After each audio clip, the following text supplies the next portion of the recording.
Al-Hasan bin Salih rahimahullah berkata, sesungguhnya syaitan membuka 99 pintu kebaikan untuk dapat membuka satu pintu keburukan. Dia tak kisah.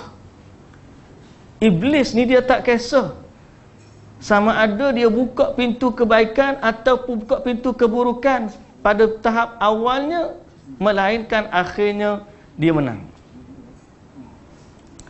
Kita juga bicarakan dalam kitab Ad-Da' wa Dawa.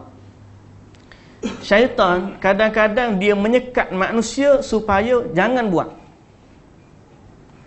Maka di saat manusia ni dia nak buat juga, dan syaitan kata tak mampu dia nak halang manusia daripada buat, maka dia kata silalah buat, dan dia berusaha dengan cara lain menggambarkan sehingga manusia itu melampau dalam soal melakukan sesuatu.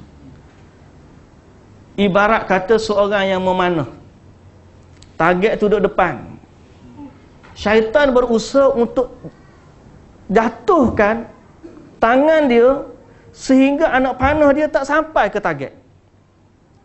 Tapi di saat orang ni memang kuat untuk melawan syaitan, dia nak angkat juga tangan dia, syaitan akan biarkan dia angkat dan dia akan tolak lagi ke atas, sehingga bila dia panah, anak panah tu terlepas daripada target.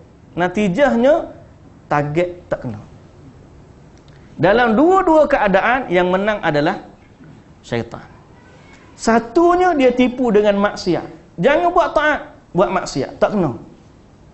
Maka di saat dia gagal untuk menghasut manusia buat maksiat, dia galakkan manusia melampau dalam ibadah, sehingga akhirnya manusia itu tetap tidak mengikuti sunnah walaupun dia sedang buat ibadah. Natijah dalam dua-dua keadaan, dia tidak mendapatkan pahala daripada Allah Azza wa Jalla. Itu talbis, bahaya. Talbis. Belajarlah, banyakkan belajar, minta perlindungan dengan Allah Azza wa Jalla. Al-A'mash mengutarakan, seorang lelaki bercerita kepada kami bahawa dia pernah berbicara dengan bangsa jin.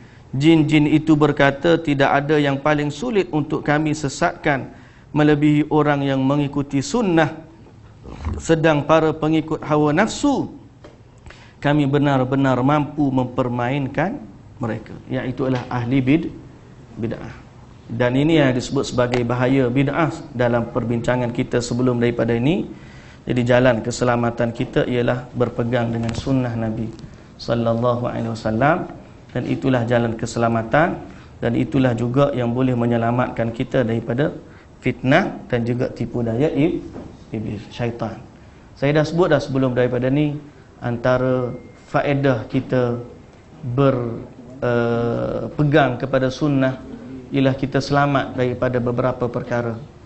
Selamat daripada kesesatan, sebab Nabi kata, aku tinggalkan kamu dua perkara, selama kamu berpegang dengan keduanya, kamu akan tidak akan sesat dari buat selama-lamanya kitab Allah dan sunnah Rasulullah. Kita juga akan selamat daripada syaitan, sebab banyak amalan-amalan sunnah ni sama ada secara langsung atau tidak langsung menyelamatkan kita daripada syaitan. Kita baca doa, syaitan lagi. Kita nak makan, nak minum, baca doa, syaitan tak dapat bersama.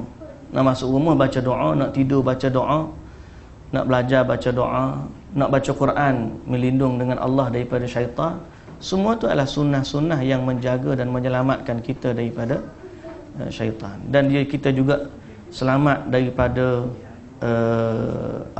neraka, sebab Nabi SAW kata umat Islam akan berpecah pada 3 atau 73 golongan, semuanya dalam neraka kecuali satu. Siapa dia? Orang yang berada di atas jalan Nabi dan juga para sahabat. Jadi kita selamat dari keseselatan, kita selamat daripada neraka, kita juga selamat daripada syaitan. Jadi mudah-mudahan kita diberi petunjuk oleh Allah untuk tetap di atas jalan sunnah,